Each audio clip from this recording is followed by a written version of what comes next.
കേന്ദ്ര സർക്കാർ ലോക്സഭയിൽ അവതരിപ്പിച്ച വഖഫ് ഭേദഗതി ബിൽ പഠിക്കാനും പരിശോധിക്കാനും റിപ്പോർട്ട് സമർപ്പിക്കാനുമായി സംയുക്ത പാർലമെന്ററി സമിതിക്ക് വിട്ടിരിക്കുകയാണല്ലോ. രാജ്യത്തെ 9.4 ലക്ഷം ഏക്കർ വരുന്ന 8.7 ലക്ഷം വഖഫ് സ്വത്തുകളിൽ കണ്ണുവെച്ച് BJP ഭരണകൂടം ആസൂത്രണം ചെയ്ത ഭേദഗതി ബിൽ പ്രാബല്യത്തിലാകുന്നതോടെ അവർ ലക്ഷ്യമിടുന്നത് മുസ്ലിം സമുദായത്തിന്റെ മതസ്ഥാപനങ്ങളും ഭൂസ്വത്തുക്കളും ക്രമേണ പിടിച്ചെടുക്കുക എന്നത് തന്നെയാണ്.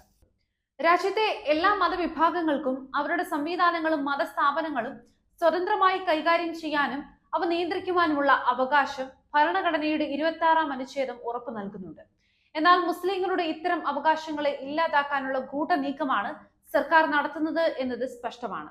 വഖഫ് തർക്കങ്ങളിൽ വഖഫ് ബോർഡിന്റെ തീരുമാനം അന്തിമമായിരിക്കും എന്ന വ്യവസ്ഥ ഒഴിവാക്കി അവസാന വാക്ക് സർക്കാരിന്റേതാക്കാനുള്ള നീക്കം വഴി BJPയുടെ ലക്ഷ്യം എന്ത് എന്നത് ആർക്കും മനസ്സിലാക്കാൻ കഴിയില്ല. അല്ലെങ്കിൽ തന്നെ ഡൽഹിയിലെ ചില വഖഫ് ഭൂമികളിൽ 5 സ്റ്റാർ ഹോട്ടലുകളും ബിൽഡിങ്ങുകളും കള്ളരേഖയുണ്ടാക്കി സമ്പന്ന ലോബി കൈവശം വെക്കുന്നുണ്ടെന്നാണ് സംസാരം.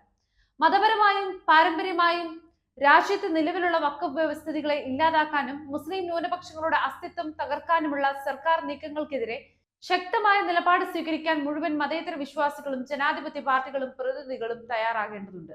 വഖഫ് ഭേദഗതിക്കെതിരെ പാർലമെന്റിൽ പ്രതിപക്ഷാംഗങ്ങൾ നടത്തിയ ഇടപെടലുകൾ പ്രശംസനീയമാണ്. ഇന്ത്യയുടെ മതേതര മൂല്യങ്ങളുടെ വീണ്ടെടുപ്പിനും മുസ്ലിം ഇതര ന്യൂനപക്ഷങ്ങളുടെ അവകാശ സംരക്ഷണങ്ങൾക്കും വേണ്ടി ശക്തമായ പോരാട്ടം നടത്താൻ ഇന്ത്യ മുന്നണിക്കും സാധിക്കട്ടെ.